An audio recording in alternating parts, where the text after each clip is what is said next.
성령이 아시아에서 말씀을 전하지 못하게 하시거늘 그들이 부르기아와 갈라디아 땅으로 다녀가 무시아 앞에 이르러 비두니아로 가고자 애쓰되 예수의 영이 허락하지 아니하시는지라. 무시아를 지나 두로아로 내려갔는데 밤에 환상이 바울에게 보이니 마게도냐 사람 하나가 서서 그에게 청하이르되 마게도냐로 건너와서 우리를 도우라 하거늘 바울이 그 환상을 보았을 때 우리가 곧 마게도냐로 떠나기를 힘쓰니 이는 하나님이 저 사람들에게 복음을 전하라고 우리를 부르신 줄로 인정함이러라. 하나님의 말씀입니다. 하나님께 감사합니다. 네, 오늘도 예배로 나오신 여러분을 주의 이름으로 환영하면서 그리스도의 은혜와 평강이 여러분 가운데 충만히 누려지기를 주의 이름으로 축복합니다. 오늘 본문의 말씀을 보면서 한번 지도를 잠깐 다시 한번 확인해 볼까요? 보시면 저 지도의 화살표 방향이 다 우리 사도 바울의 일행이 2차 선교 여행을 다녀온 길입니다. 2차 선교 여행은 우리가 보듯이 여러분 보실 때 오른쪽에 수리아라고 써 있는 그 위쪽에 도시 이름이 안디옥입니다. 그 안디옥에서 출발해서 그 다음에 구부러진 데가 길리기아라는 지방에 있는 다소죠. 사도 바울의 고향입니다. 그곳에 복음을 전하고 1차 여행 때 갔던 길에 역순으로 가는 거예요. 1차 여행 때는 가이사르 구브로로 갔다가 구브로에서 로도, 비시디아 이렇게 쭉 올라갔는데 다시 길 돌아왔는데 지금 육로로 해서 안디옥에서 다소로 해서 더베로 또 루스더로 가게 됩니다. 그리고 나서 이고니온 안디옥에 또 안디옥은 이제 비시디아 안디옥이죠. 비시디아 지역의 안디옥에서 있다가 두로로 가게 됩니다. 본래는 저쪽에서 맨 위에 무시아란 지역에서 비두니아 쪽으로 가려고 했어요. 그래서 지금 저게 터키인데, 지금 오늘날 터키인데, 터키 북부지방, 무시아 비두니아 그쪽으로 쭉 돌아서 다시 두아디라 쪽 와서 예배소, 일로 오려는 게 이제 바울사도 본래 계획이었습니다. 그런데 성령께서 망고에서 길이 안디옥에서 무시아로 갔다가 두로아로 내려오게 되죠. 비두니아로 못 가고 두로아로 오게 되고 거기서 이제 저 맞은편에 있는 마게도냐, 네아폴리 빌립보에 있는 그쪽 그 마게도냐에서 환상을 보고 배를 타고 네아폴리 거쳐서 빌립보, 그 데살로니가, 베레아, 아데네, 고린도 그렇게 쭉 이어서 돌아오는 그런 행로를 갖게 되어집니다.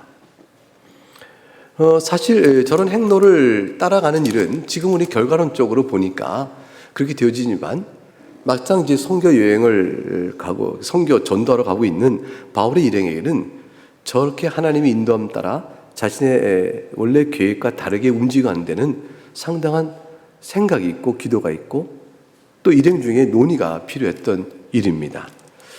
근데 이제 사도행전 15장 35절과 36절 가보면 바울이 제2차 전도 여행을 떠나게 된 동기가 기록되어 있죠. 사도행전 15장 35절에 바울과 바나바는 안디옥에 유하며 수다한 다른 사람들과 함께 주의 말씀을 가르치며 전파하니라. 며칠 후에 바울이 바나바더로 이말하되 우리가 주의 말씀을 전한 각성으로 다시 가서 형제들이 어떤가 방문하자 하였습니다. 그러니까 우리가 주의 말씀을 전한 각성이라는 것은 1차 전도 여행이죠. 1차 전도 여행의 그 성을 다 가보려면 아시아에 머물러야 되고 그러기 위해서 바울은 그거 외에 또 다른 지역도 복음을 전하기 원하니까 터키 북쪽인 비시디아 쪽으로 가기를 원했던 겁니다. 그래서 15장 40절과 41절에 바울은 신라를 선택하고 주의 은혜 부탁함을 받고 떠나서 수리기와 길리기아로 다녔다. 수리아는 본인들이 있었던 지역의 안디옥과 그 북부 지방이 수리아고요. 길리기아는 아까 바울의 그 태생전 다소 지역이 이제 길리아가입니다. 그쪽에 다니면서 교회를 견고하게 했습니다. 아주 바람직하고 수고하고 또 기쁨이 있는 것이죠. 거기서부터 쭉 다시 올라갑니다. 그래서 이고니온에 가서 더베아 루스더로 아까 갔다고 그랬죠. 그쪽으로 쭉 이제 더베아 루스더를 거쳐서 이고니온으로 가게 됩니다. 그곳에서도 처음에 1차 전도여행 때 얼마나 큰 일이 있었어요. 이고니온에서 유대인들 박해하니까 루스더와 더베로 갔는데 아니 그냥 바울과 그냥 바나바를 보고 저들이 자기들이 믿는 그리스 신인 제우스다 헤르메스다 이러면서 그냥 막 엎드려 그냥 온갖 제사상을 펼쳐놓고 절하려고 하니까 바울과 바나바가 그냥 놀래가지고 우리가 너와 똑같은 인간인데 어찌하여 그러느냐 하고 말려 제사를 못 드리게 하자 저들이 돌로 쳐서 죽이려고 박해하는 자로 싹 바뀌어버렸죠. 그래서 결국 바울이 돌에 맞고 죽은 줄 알고 성 밖에 내버렸어요. 내버렸는데 내버려진 성 밖에 돌로 맞고 내버려진 바울이 하나님의 은혜로 보호받고 살아납니다. 주께서 그 생명을 지켜준 것이죠. 그리고 다시 툭툭툭 털고 일어나서 그 성으로 다시 가서 형제들에게 복음 가운데 든든히 있도록 당부하고 떠나게 됐습니다. 그러니 그 바울은 그리고 돌아온 지로 얼마나 그 더베와 루스드라에 있는 교회가 마음에 늘 생각이 났겠어요. 자기를 그렇게 박해했고 생명 얻어서 다시 돌아가 성에 있는 형제들을 격려하고 왔는데 과연 그들에게서는 어떨까 싶은데 2차 선교여행 때 가서 거기서 누굴 만나요? 16장 1절과 2절 우리가 지난주에 봤던 말씀 디모데를 만나게 되는 거예요. 얼마나 마음이 기쁜지 몰라요. 그렇게 박해를 받은 적에서 형제들에게 당부하고 왔던 그곳에 교회가 든든히 서서 디모데를 만나게 되고 있고 나서 사실에 너무너무 기뻐했습니다. 그래서 16장 우리가 5절에 보게 되면 오늘 본문 6절부터인데 5절에 이렇게 되어 있잖아요. 이에 여러 교회가 믿음이 더 굳건해지고 수가 날마다 늘어가니라 이렇게 되었습니다. 자, 그래서 이제 바울 사도가 이제 다시 복음을 다시 세워진 교회를 돌아가 보고 또 하려고 찾아가려고 하는 상황인 겁니다. 찾아가서 걸음을 나섰습니다. 그런데 6절 오늘 본문에 성령이 아시아에서 말씀을 전하지 못하게 하시거늘 부르기아와 갈라디아 땅으로 다녀가. 자, 어떻게 되냐면요. 이거죠. 성령께서 그 길리가 다소 지역에서 좀 더 오는 더베와 루스라를 보고 디모데를 만났어요.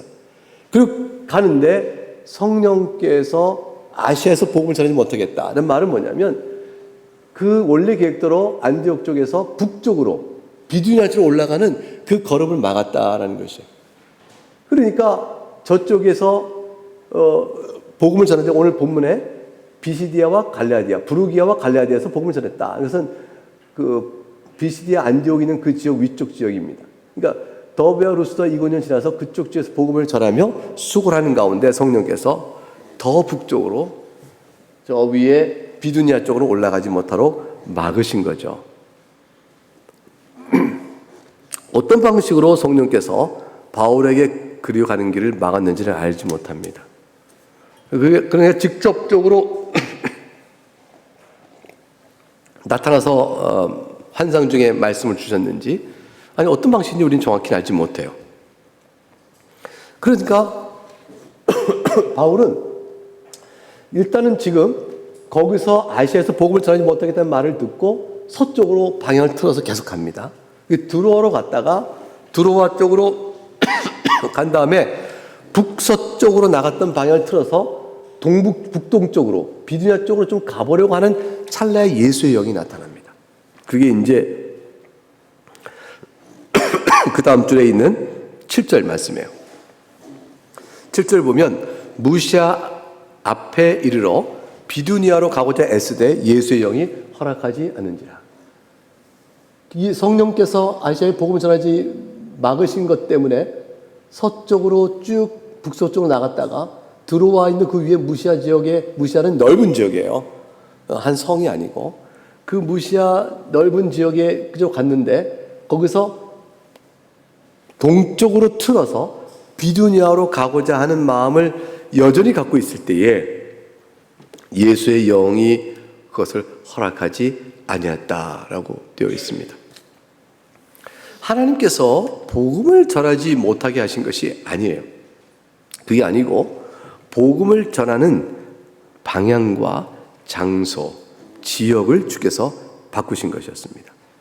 그것을 사도 바울이 계획한 것과 다르기 때문에 그 계획이 아니고 하나님이 어디로 인도하신 걸 보고 따라간다는 일은 인내도 필요하고 분별도 필요하고 아니 왜? 라는 의문의 해소도 필요합니다.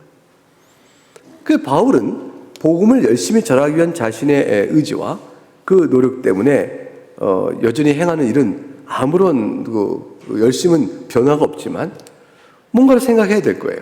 그런데 아니 그러면 이쪽에도 복음을 전해야, 비두니아 쪽도 복음을 전해야 되는데 왜 하나님께서 그렇게 하지 않는가? 근데 바울은 예수의 영에 나타나서 막으셨다는 사실을 일행에게 말했을 거예요. 그 일행은 누구겠어요? 저 안디옥의 저 루스라에서 만났던 디모데를 포함해서 바울이 실라와 디모데에게 설명을 합니다. 내가 성령께서 아시는 걸 막으시더니 여기서 또한 북쪽으로 가는 걸 막으셔서 비두니아에 못 가게 하신다. 이러면 어떻게 하면 좋겠는가? 라고 말했을 때 실라와 디모데가 서로 의견을 나눴을 것입니다. 과연 하나님께 주신 성령과 예수의 영으로, 예수의 영은 정확히는 몰라요. 예수님께서 다메섹 도상에 바울에게 바울아 사울아 네가 왜 나를 핍박하냐 하고 나타나신 분이신지 아니면 성령의 역사를 예수의 영으로 다시 표현한 것인지는 정확히 모릅니다. 왜냐하면 성령은 또한 예수의 영이시고 그리스도의 영이시거든요. 또 하나님의 영이시고 그렇기 때문에 영으로는 한 분이신 하나님이시므로 위격으로는 성부, 성자, 성령이시지만 영으로는 한 분이시기 때문에 성령의 영은 또한 그리스도의 영이기도 하시고 아버지의 영이기도 하십니다. 그러면 그것은 정확히 여기서 우리가 알 수는 없습니다. 자, 그래서 그 사실을 말했을 때 서로 질문이 나올 수가 있겠죠. 근데 첫 번째, 한 가지 놀라운 사실은 비두니아로 복음을 전하는 일은 절실해요. 왜? 거기서 사람이 있고 택한 백이 있을 테니까. 그리고 육로로 여행하는 가운데서 일단 유럽으로 배 건너 갈 생각을 하지 않았던 그 바울에게는 자신이 있었던 다소와 그 터키 지역이죠. 그 소아시아는 이 에게 쪽이 소아시아예요. 소아시아와 비두니아와 갈라디아와 길리기아와 이쪽 전체를 복음 전하는 일을 우선적으로 자기 사명을 받았을 거란 말이죠. 가까운 곳부터 복음을 전하는 일부터 해내야 될 거 아니겠어요.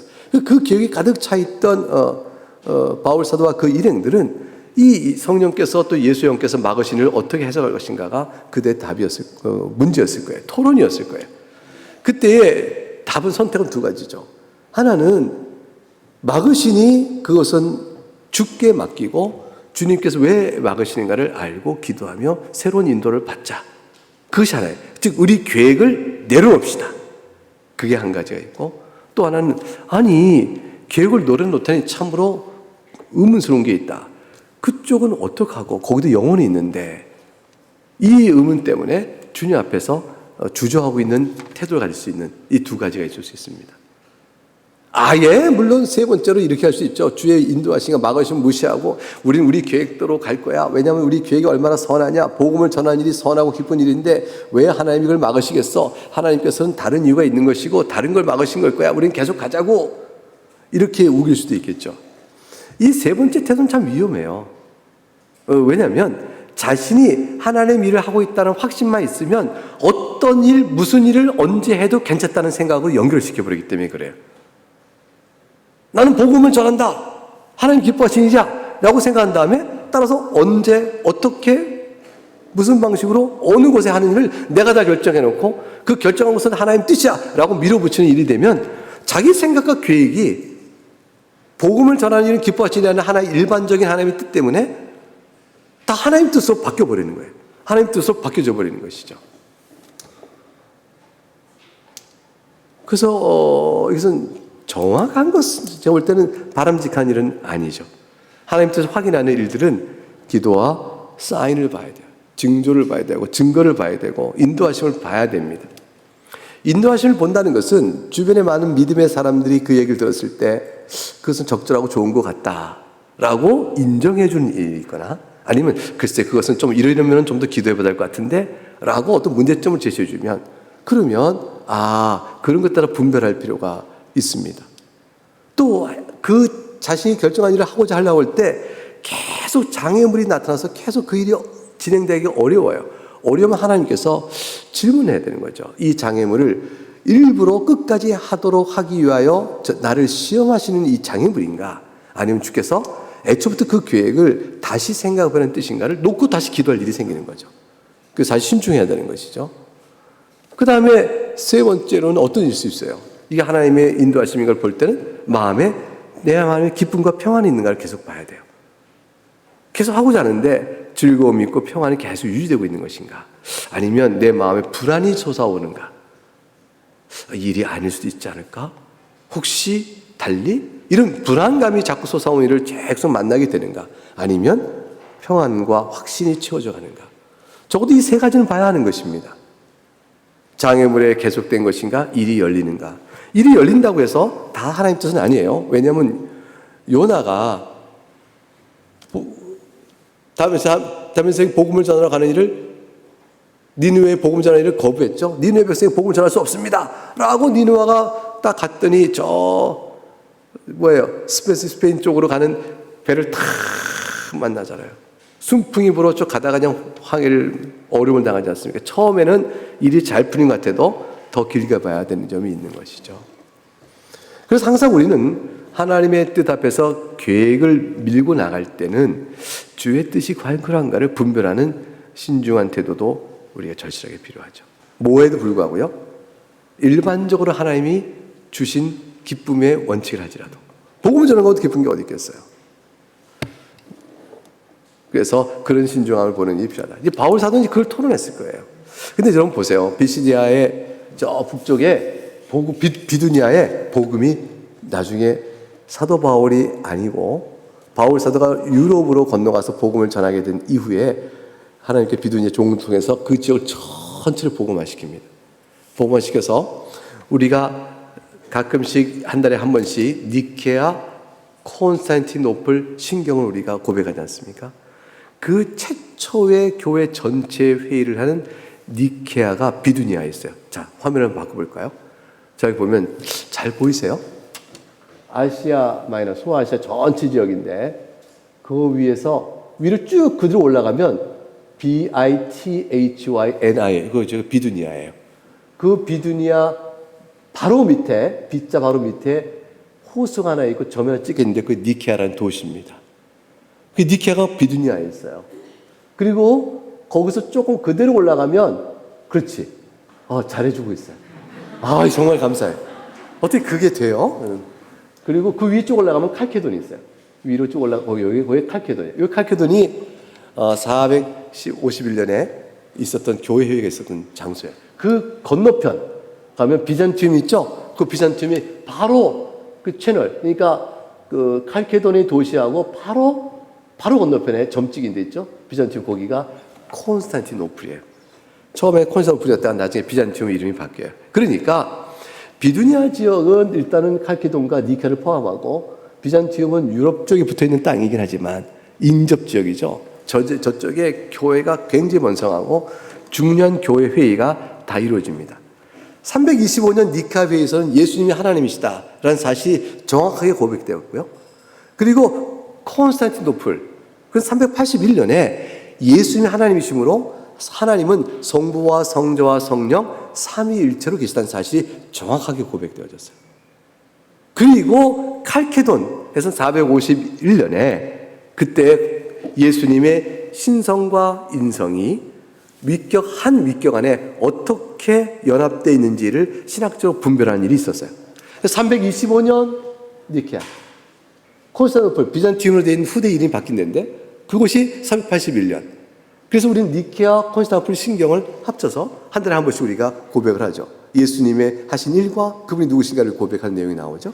그리고 칼케돈, 예수님의 신성과 인성이 한 분 위격 안에 어떻게 조화를 이루고 있는지에 대한 신비한 부분에 대한 교리적 해설, 그것이 여기서 완성되는 부분이에요. 그러니까 비두니아는 하나님께서 다 계획이 있으셨어요.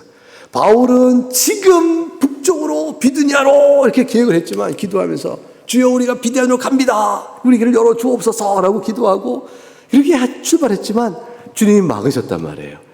그럼 주여 이게 어쩐 일입니까? 왜 막으십니까? 우리가 이쪽 가기를 주기에 기도해 왔는데 왜 막으십니까? 이렇게 막 이렇게 또 하지 않겠어? 근데 그럴 때에 주님께서는 그쪽은 염려하지 마라. 내가 그곳에 복음을 전하여 더 크게 할 계획이 있느니라. 그곳에 니케아를 두고 칼케돈 두고 콘스탄티노플을 두시기 위해서 유럽을 먼저 복음을 전해요. 로마를 변화시키세요. 로마를 변화시키시고 그곳에 나중에 그쪽에 복음이 크게 전해지면서 다 큰 교회들이 세워지는 거죠. 그러니까 바울 사도가 복음을 전하러 간 이후와 저들이 저기에 교회 회의가 세워지는 시간적 간격은 300년 이상의 차이가 있게 되어집니다. 그러나 300년 이상의 간격이 있지만 로마를 먼저 유럽을 복음화시키시고 그리고 이쪽으로 영향권 안에서 있게끔 하시는 하나님의 긴 역사의 계획은 바울의 사도의 걸음을 글로 안 가시고 유럽으로 먼저 보내신 것이죠. 이 그림 말고 다른 그림이 또 하나 있어요. 더 자세히 보면 비두니아만 자세히 보면 호수가 왼쪽에 있는 부분, 비두니아 위쪽에 그 니케아가 있고 또 한 번 표시하는데요. 그 밑에 여기 호수가 있죠. 니케아가 있고 저 위쪽에 이제 칼케돈이 있죠. 네. 또 다른 그림 하나 볼까요? 네, 이렇게 이게 좀 좁혀보면 이렇게 크게 보면 이렇게 돼 있어요. 맨 밑에 에베소 교회, 그다음 니케아 교회, 위에 칼케돈, 그리고 콘스탄티노플. 이게 터키예요. 콘스탄티노플부터 시작해서 이쪽이 전체가 다 터키인데 땅이 어마어마하게 큽니다. 우리나라의 한 몇 배가 될까요? 뭐 50배가 될까요? 40배 될까요? 엄청 땅이 큽니다. 예, 그 정도가 되어 있습니다. 주님께서 이제 8절에 보게 되니까 그래서 바울 사도의 일행들은 오늘 본문의 16장 8절에 보게 되면 무시아를 지나 드로아로 내려갔는데 라고 되어 있습니다. 그래서 다시 보게 되면 아까 무시아 지역에서 저기 무시아 지역 있었죠? 거기서 드로아로 내려오게 되었습니다. 그래서 그쪽에서 이제 배를 타고 이제 건너가게 된 일이 벌어집니다. 이제 9절과 10절을 보겠습니다. 9절과 10절을 같이 읽어보겠습니다. 16장 9절과 10절 시작. 밤에 환상이 바울에게 보이니 마게도냐 사람 하나가 서서 그에게 청하이르되 마게도냐로 건너와서 우리를 도우라 하거늘 바울이 그 환상을 보았을 때 우리가 곧 마게도냐로 떠나기를 힘쓰니 이는 하나님이 저 사람들에게 복음을 전하라고 우리를 부르신 줄로 인정함이라. 환상을 이제 바울에게 보이셨습니다. 사람이 나타난 마게도냐 사람이에요. 근데 건너와서 우리를 도우라고 간절히 말합니다. 서서 청하여 도우라는 이 환상 속에 본 바울의 마음은 막 뜨거워져요.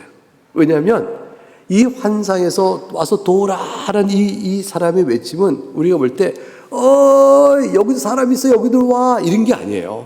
이게 아니고 거의 뭐냐면 그 우는 슬픔과 고통 속에서 울부짖는 사람이 있을 때 그 자를 도와주고자 막 달려가는 모습을 가진 그 현상을 그려낸 단어가 도우라는 단어 속에 담겨 있는 함축된 이미지예요.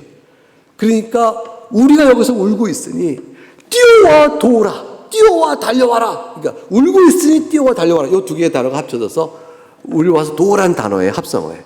그러니까 이것이 굉장히 애타는 마음으로 서서 청하여 간절히 말하고 있는 것입니다. 이 말을 본 바울은 이제 답을 확실하게 얻은 거죠. 그래서 마게도냐로 떠나기로 힘썼다. 이제는 의심의 여지가 없는 겁니다.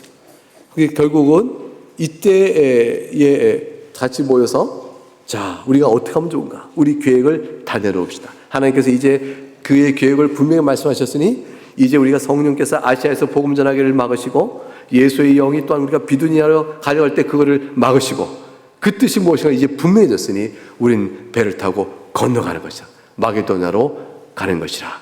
이렇게 확정이 되어졌습니다. 확실히 깨닫게 되어진 것이죠. 그래서 오늘 본문에 10절에 보게 되면 바울이 그 환상을 보았을 때 우리가 곧 마게도냐 떠나기를 힘쓰니 이는 하나님이 저 사람들에게 복음을 전하라고 우리를 부르신 줄로 저들에게 복음을 전하라고 우리를 부르신 줄로 인정함이니라 그랬죠. 인정함이라는 것이 뭐냐면 하나님 뜻에 자신의 뜻을 맞추니라라는 뜻이에요. 그 인정한다는 뜻이고요. 그래서 우리의 계획을 하나님의 계획에 맞추니라. 맞춰야겠다. 그걸 인정하게 된 거예요. 그래서 뜻을 맞췄습니다. 이게 얼마나 큰 선교 사역에서 확신이 되었을까요? 이때의 바울은 너무너무 큰 확신을 얻는 게 이제 하나님께서 우리를 인도하는 방향이 무엇인지를 분명히 알게 됐고요. 두 번째는 뭐냐면 이 사역에 하나님께 또 큰 일꾼을 붙여줬어요. 그게 누구냐면 누가입니다. 누가복음 쓴 누가. 사도행전 기록자가 누가인데 누가를 붙여줘요. 여러분 어떻게 하냐면 10절을 보세요. 10절을 보면 바울이 그 환상을 보았을 때 우리가 곧 마게도를 떠나 우리가로 돼 있죠. 이 우리가는 이 글을 쓰고 있는 사람을 포함하잖아요. 이 사도행전 쓰고 있는 사람이 누구냐면 누가입니다. 누가복음을 쓴 누가가 쓰고 있어요. 누가가 여기서부터 함께 바울의 선교 사역에 합류했구나를 바로 알 수가 있어요. 이것도 얼마나 큰 힘이 되는지 몰라요. 그러니까 하나님께서 이제 바울의 원래 갔던 계획을 두 번이나 막으시고 나서는 확실한 뜻을 보이시고 누가를 또 붙여주심으로 인해서 바울은 자신의 가는 걸음에 대해서 뭡니까? 큰 힘을 얻고 갈 수 있도록 이끄신 겁니다. 이것이 하나님이 인도하시는 방향의 확신이에요. 우리가 무엇인가를 하고자 했을 때 주의 뜻이다 라고 생각해서 밀어붙이려고 하는 순간에 잘 생각해 보는 거죠. 하나님께서 보내셔서 이 일을 기뻐하시고 돕는 일을 보내주셔서 했을 때 돕는 일을 붙여주실 때 주께서 이 일을 도와주시는구나.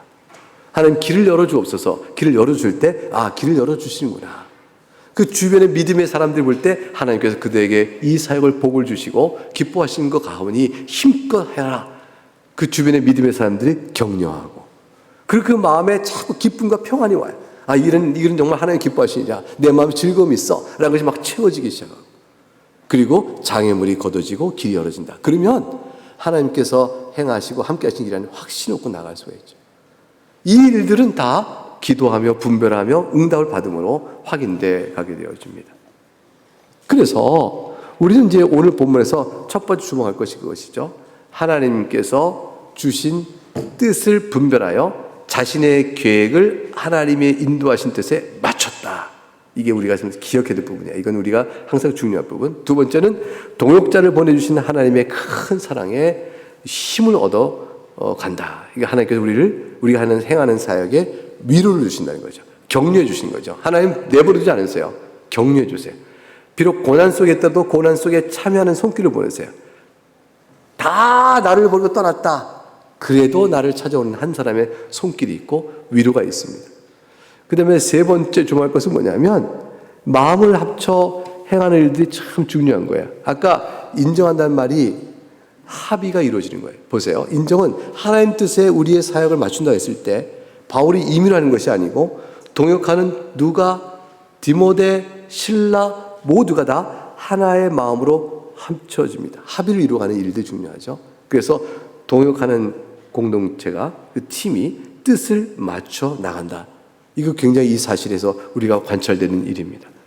네 번째로 기억할 것은 하나님의 지혜와 인도함에 대한 확신이에요. 뭐냐면 하나님, 제게 이것이 더 필요한 것이 아닙니까? 더 다급한 거 이것이 같은데요. 아무리 생각해도 주께서 인도하시면 분명해질 텐데 하나님의 지혜를 믿고 하나님의 맡기고 나간 일이 중요해요. 과연 그렇잖아요. 하나님 지혜 속에는 저 비두니아 지역은 나중에 교회 교회 회의가 이루어지는 지역으로 바뀌어 나가잖아요. 하나의 먼 계획이 있습니다. 그러므로 네 번째는 하나님의 지혜를 믿고 사역을 나가는 일, 우리들이 중요하다. 믿음의 사역이 그것입니다. 다섯 번째는 어쩌든 간에 복음 사역은 멈추지 않아야 된다. 우리가 생각했던 계획과 다른 사역으로 하나님 인도하실 때 아직 어떤 방을 인도하실지를 정확히 모를 때라도 복음 사역 자체는 멈추지 않는 겁니다. 그래서 바울 사도는 서쪽으로 갔어요. 근데 하나님께서 성령이 막으셨어요. 또 서쪽 들어와 그쪽 그 위에 그쪽으로 갑니다. 무시하지로 가죠. 거기서 또 사실 계속 복음을 전하면서 동쪽으로 가고자 하는 마음을 또 갔습니다. 하나님이 완전히 막으시고 길을 확실히 보여줄 때까지는 계속 계획 안에서 복음 사역을 해나가는 자신의 일을 충실히 하는 일. 그것도 중요합니다. 여섯 번째는 기억할 것은 뭐냐면 하나님께서는 자신이 선택한 백성을 반드시 찾아내세요. 그래서 지금은 하나님께서는 유럽으로 건너가 자기 선택한 백성을 구하고자 뜻이 있으므로 그를 보내시는 것이고 비두니아는 그 속에 있는 영혼들도 하나님 선택한 백성은 반드시 복음 듣고 구원을 할 수 있도록 하나님 또한 계획을 세워 나가십니다. 그런데 하나님께서는 선택한 백성을 구원하신 일을 결코 그 걸음을 멈추지 않는다. 이것입니다. 지금까지 이 사실을 마음에 오늘 쭉 인도하신 내용을 살펴보면서 그렇구나. 주 앞에 일반적인 명령에 따라 내가 어떻게 순종할까를 기도하자. 복음을 증인이 되어진다. 어떻게 복음이 증인이 될까? 이것을 위하여 하나님께 기도하자. 근데 기도할 때에 구할 것은 무엇인가? 언제, 어떻게, 어떤 방식으로 하면 좋을지를 또다시 하나님께 구하자. 그리고 그럴 경우에 내 마음에 평안이 생기고 그 일을 행할 수 있도록 실제로 장애가 거두어지고 주변의 믿음의 사람들이 격려하고 그렇게 되어지면 내가 주 앞에서 그 일을 힘써 나갈 수 있는 것이라. 나의 계획보다 하나님의 뜻을 기다리자. 하나님이 행하시는 방향을 나의 뜻을 앞세워 나가지 아니한다. 이런 것들을 한번 생각해 보면서 믿음으로 주를 바라보는 일들이 중요하다는 것이죠. 이와 같은 하나님의 선교 사역, 복음을 전하여 구원 역사를 이끌어 가시는 사역은 오늘 한국 땅에 복음이 전해질 때까지 하나님 다 그런 식으로 주의 종도를 사용하셨어요. 그 어떤 종은 지금 중국입니다 했는데 한국이다 하고 보내시고, 지금 저는 일본입니다 했는데 한국으로 보내시기도 하신 거죠. 보내셔서 그들을 사용하십니다. 이와 같은 하나님의 거시적인 큰 구속사의 구원 역사와 선교 역사와 복음 전도의 역사가 그럴 뿐 아니라 이걸 축소해 보면 우리 개인에게도 마찬가지예요. 우리 개인에게도 복음을 전해지는 과정 속에서 하나님 반드시 복음을 듣게 할 그 영혼을 구원해 내시는 겁니다. 우리를 통해 복음을 전하게 하실 때도요, 마찬가지예요. 우리가 이렇게 전하고자 할 때 그 길이 막히더라도 둘러서 전하게 하실 수 있고, 다만 우리가 복음에 순종하기만 하면, 증인된 사역에 순종하기만 하면 나를 통해 또다시 하나님이 기획하여 다른 일을 통해서 그에게 복음을 전해주는 일을 행하게 되어집니다. 그래서 중요한 일은 하나님께서 인도하시는 방향을 살펴 즉시 순종하여 복음 전도에 힘을 쓸 것이로되 우리의 계획을 놓고 주 앞에 기도하되 그 계획을 하나님 뜻 가운데서 또 수정하며 나아가는 믿음의 자세가 필요하다. 이게 굉장히 중요한 교훈들이 될 것입니다. 그리고 무엇보다도 마게도냐 사람의 환상이 갖고 있는 중요한 의미가 있습니다. 이게 얼마나 중요한지 몰라요. 마게도냐 일에 우리가 여기서 울부짖고 있으니 달려와서 도우라라는 이 외침의 간절한 외침은 바울의 마음이 그렇게 뜨거워질 수 없게끔 만드는 것이었고, 하나님이 선교의 방향을 정해주신 것을 보는 것이었지만 동시에 그 뜨거움을 갖는 게 중요한 것이죠. 우리가 이렇게 볼 때요, 믿지 않는 사람들을 보게 되거나 그게 가족 안에 있건 또 여러분 직장 안에 있건 또 사회 안에 있건 여러분 친구 안에 있건 간에 믿지 않는 사람을 볼 때 그 영혼을 한없이 불쌍히 보이고 안타깝게 여기는 마음을 우리가 마음에 계속 가져야 합니다. 우리는 이제 사실은 안 믿는 사람을 대하면, 내가 복음을 전하면 그들이 그 복음에 저항할 것에 대한 그 미리 짐짓 두려워하여 그 거칠어질 어려워질 관계에 대한 염려 때문에 아예 말을 피해버리는 경우가 많아요. 그러나 하나님께서 택한 자가 있다면 그 영혼이 지금 내가 전한 말을 듣던 아니면 나중에 다른 이의 복음을 또 듣고 돌아오든 씨를 뿌리고 물을 주고 자라게 하시는 하나님의 전체 역사를 바라보면서 우리는 각각 자기를 할 뿐이라는 생각을 가지면서 그에게 복음을 그냥 내 믿음을 알려준 형태로 전하는 일들을 게을리하면 안 돼요. 그 영혼이 택한 영혼이라면 간절한 울부짖음으로 나에게도 그리스도의 복음을 전해달라고 외치고 있는 그 영혼의 작용이 있는 거거든요. 언제 그가 그 작용이 복음을 듣고 반응해 나올지를 알지 못하지만, 우리 눈에는 보이지 않지만, 그래서 어떻게 복음을 전하냐면 내가 믿는 신앙을 설명할게 이러면 되는 거예요. 너 죄인인데 너 예수 안 믿어, 너 죽어. 이건 손가락을 그 사람 향해서 정죄부터 들어간단 말이죠. 그러니까 들어오기가 복음을 듣고 인내하여 듣기를 거부한 채 반발하게 되어지죠. 싸움이 벌이고 관계가 불편해져요. 그러니까 그에게 말하는 것은 나를 얘기하면 되는 거예요. 나는 잘 이해하시길 바랍니다. 난 예수님 믿고 구원을 받은 걸 너무 행복하게 생각해요. 당신은 너는 그걸 잘 모르지, 당신은 잘 모르죠. 나는 참 행복해. 요즘에 살만해. 어렵을 때도 괜찮아. 그리고 난 이렇게 살아. 이렇게 자기 얘기를 예수님 복음 때문에 살았던 얘기를 그냥 들려주면 돼요. 나 요즘 이런 일이 있었어 하고 쭉 얘기하고, 너는 교회 안 다니니까 모르겠는데 난 교회 다녔어. 난 말씀을 듣고 이런 변화가 있었어. 잘 이해 안 되지? 그냥 내가 그렇다는 얘기야. 나는 좀 그래 하고 그냥 내 얘기를 하면 되는 거예요. 친구를 만났건 누굴 만났건 내 얘기 좀 들어봐줘 라고 자기 얘기를 하면 돼요. 그 얘기를 들어줄 정도의 아량은 있고, 듣고 난 다음에 그분에게는 우리가 관심을 갖고 물어보면 같이 한번 예수님 말씀 들어보겠어요? 라고 이끌고 찬스를 주면 되는 거예요. 내가 예수로 인해서 어떤지를 말할 것이 없으면 그 상대방에 대하여 정죄를 하고 들어갈 수밖에 없잖아요. 말할 거리가. 너 죽어. 너는 죄인이야. 심판이야. 이거밖에 말 못하잖아요. 그러나 내가 예수로 인해서 어떤지를 말하고 들어가게 되면 그래, 너는 너고 나는 난데 너는 그랬구나 라는 정도로 들을 거 아니겠어요. 그러나 복음은 전해지게 되어집니다. 복음은 전해지게 되어집니다. 방법 중에 하나예요. 어떤 일은 직접적으로 전해야 될 사람이 있어요. 어떤 일은.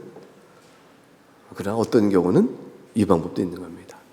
결국은 복음의 증인으로 살아갈 때에 우리 마음에는 그가 복음에 저항할 것에 대한 두려움으로 인해서 그것이 관계를 어렵게 만들게 된 염려를 미리 갖지 말고, 어떻게 내가 믿는 예수를 그에게 알릴까?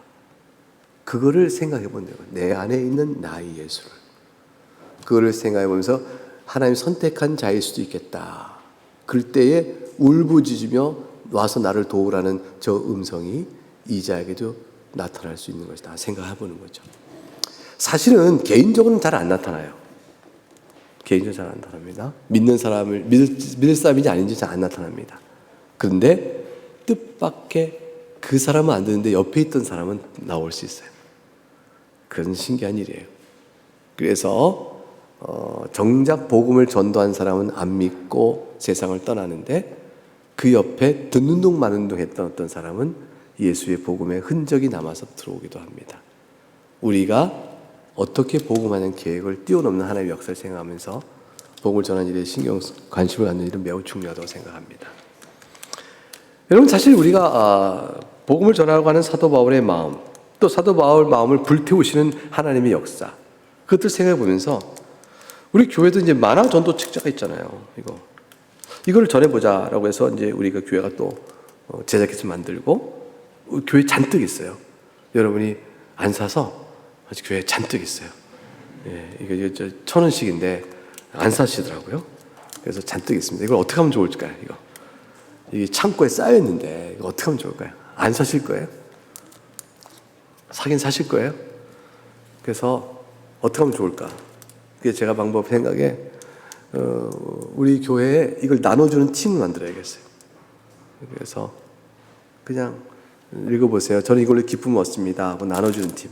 아마 받는 사람들과 안 받는 사람도 있을 거예요. 지금 우리 흥덕이 예배당 앞에 이 전도서 이게 3권, 네가 낙원에 있으리라 하고, 그 다음에 바꿔신 의복을 바꿔 입은 거 있죠? 옷을 바꿔 입은 형제, 이 3권을 그 테이블 위에 이렇게 놨어요. 예배당, 흥덕 예배당 복도에 이렇게 테이블 놓고 이 책을 올려놓고 사탕을 좀 올려놨어요. 그리고 이제 자유롭게 가져가세요 라고 썼어요. 자, 뭐가 없어졌을까요? 사탕 아니면 책자? 이 책자 가져간 사람 몇 사람은 안 돼요. 보니까 줄긴 줄었어요. 1권, 2권, 3권씩 좀 찍은 것 같아요. 근데 사탕은 많이 없었어요. 제가 어제 또 채워놨어요. 사탕은 드시는데, 육의 즐거움은 드시는데 영의 즐거움, 그러니까 생명은 안 드시나 싶어 안타깝지만, 한 영혼이 천하보다 귀하니까 누가 알아요? 가져간 사람이 쓰레기통에 버리려지도 모릅니다. 그러나 쓰레기통에 버려진 걸 주워서 본 사람도 있을지 모르는 일이에요. 그러니까 이것을 가지고 나눠주는 일을 좀 우리가 교회에 하면 좋겠다 싶어요. 그래서 언제 할까 생각했더니 1시 반이면 좋겠다 싶어요. 예배 끝나고 밥 먹고 1시 반에 우리 학교 정문 앞에 오고 가는 사람들이 있거나 사람이 인적이 드무니까 요 고개 넘어가면 갤러리아 백화점 사거리 그 사람 잔뜩 있어요. 거기에 우리가 매 주일마다 뭐 100부 한 50부 정도라도 계속 받을 사람 받아줄 수 있도록 나눠주면 어떨까, 그런 생각을 해요. 그래서 만화 전도 책자 나눠주는 전도팀을 만들어야겠다 생각해요. 여러분 개인에게 맡겼더니 잘 안 돼요. 그래서 이거 신이 나서 좀 할 수 있도록. 그럼 이 전도 책자 다 떨어지면 어떡하냐? 여러분 후원을 받아서 사야죠. 뭐.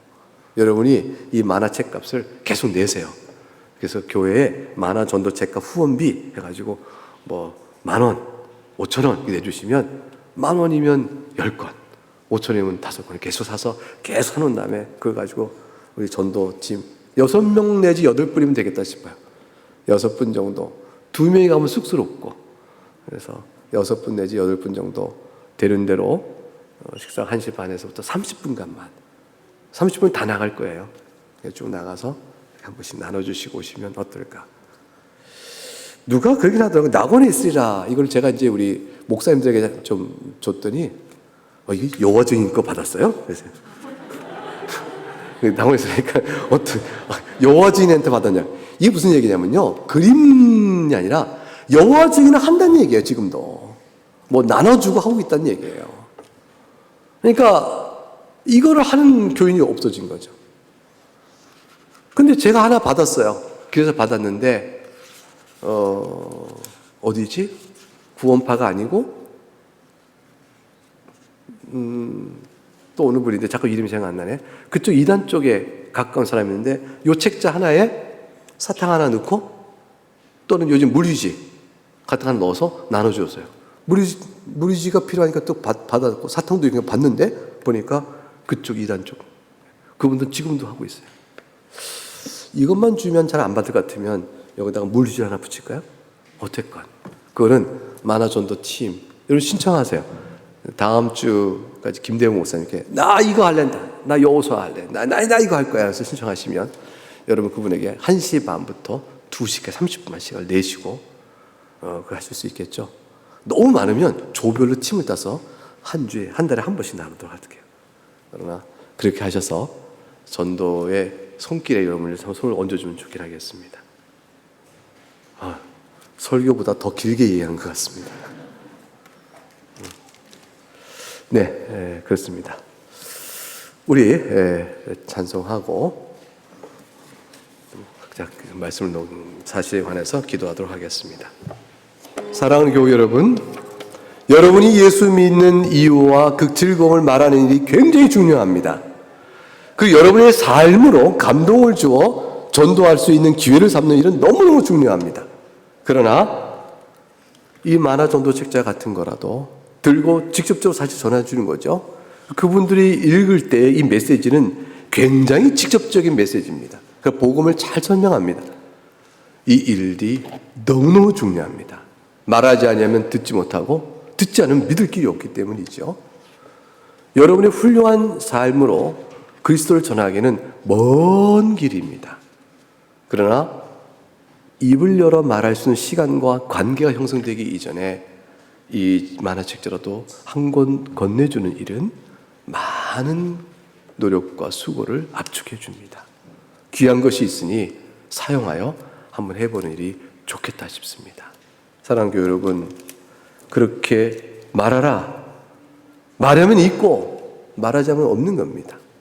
우리 이 일을 위해서 한 번 더 복음의 말씀을 또 생각해 보면서 하나님께서는 그렇게 나에게도 복음이 전해졌다는 사실을 생각해 보면서 이 시간 우리 마음도와 말씀을 각각 개인에게 적용하면서 기도하겠습니다.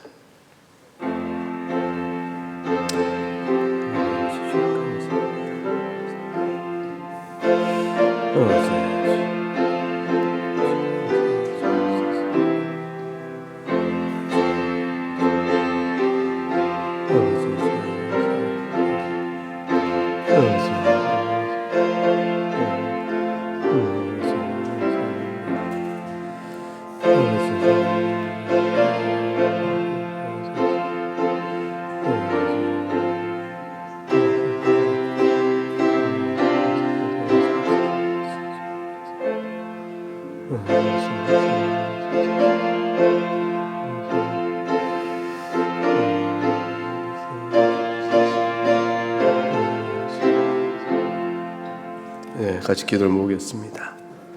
하나님 아버지 참 감사합니다. 주님께서 그렇게 하셔서 바울 사도의 선교의 걸음들을 인도하셨고 그렇게 하셔서 이 나라까지 복음을 전하는 귀한 선교사님들도 또한 그렇게 해서 복음을 전하게 하셨습니다. 우리나라의 온 선교사님들은 얼마나 훌륭하며 뛰어난 인재며 공부를 잘했던 사람인지 모릅니다. 그들은 얼마든지 세상에서 출세할 수 있고 성공할 수 있는 능력과 많은 자질이 있었으나 예수 복음 붙들려서 다 내려놓고 이 험한 조선으로 왔습니다. 그리고 온 지 불과 몇 주 만에, 몇 달 만에 병을 얻어 세상을 떠나 낙원에 간 자도 있습니다. 이 얼마나 큰 손해인가 싶지만 주님은 그의 죽음을 통해서 구원한 자도 있었고 그의 순교 역사가 또 다른 선교사를 불러일으키는 역사를 통해서 복음을 전해왔으며 그렇게 세워진 이 땅의 교회는 많은 교우들과 교역자들의 수고와 눈물로 전하고 전해서 이 땅 곳곳에 교회가 세워져 왔고 오늘 우리가 아는 이 많은 교회들이 세워져 왔습니다. 지금 복음을 대적하고 교회를 세상이 조롱하며 업신여기는 험한 때라 복음을 말하기가 부끄럽고 주저하고 두렵고 염려가 되는 때이기도 합니다. 그러나 우리는 살았고 저들은 죽은 자들이오니 그 영혼들을 향한 불타는 심령 있게 하시고 사실 저들 가운데는 울부짖으며 우리를 도와주소라고 말한 택한 영혼이 있을 줄 알고 이 복음을 전하는 일들을 우리가 좀 더 관심 있게 행할 수 있게 하여 주옵소서. 사랑하는 교우들에게 힘을 주시고 용기도 주시고 또 우리에게 좋은 수단도 주셨사오니 이 수단을 가지고 나눠주는 일도 열심히 하는 저희가 되게 하여 주옵소서. 두렵지 아니하고 그냥 읽어보세요라고 주는 것으로 될 수 있는 이 사랑의 전도는 그 영혼을 지옥에서 낙원으로 옮기는 것이오니 영원한 생명을 주는 이 귀한 사랑에 우리 마음이 더 담대해지도록 이끌어 주옵소서. 신실하게 복음의 일꾼들을 통하여 추수할 자들을 추수해내시는 하나님, 추수할 일꾼을 기뻐하시는 하나님, 훗날 우리가 주님 배웠을 때에 우리 손을 거쳐서 한 영혼이 구원받는 일이 있기를 원합니다. 사랑하는 교우들에게 마음의 기도 제목과 소원을 주시고 인도하시길 바라옵고 예수 그리스도 이름으로 기도합니다. 아멘.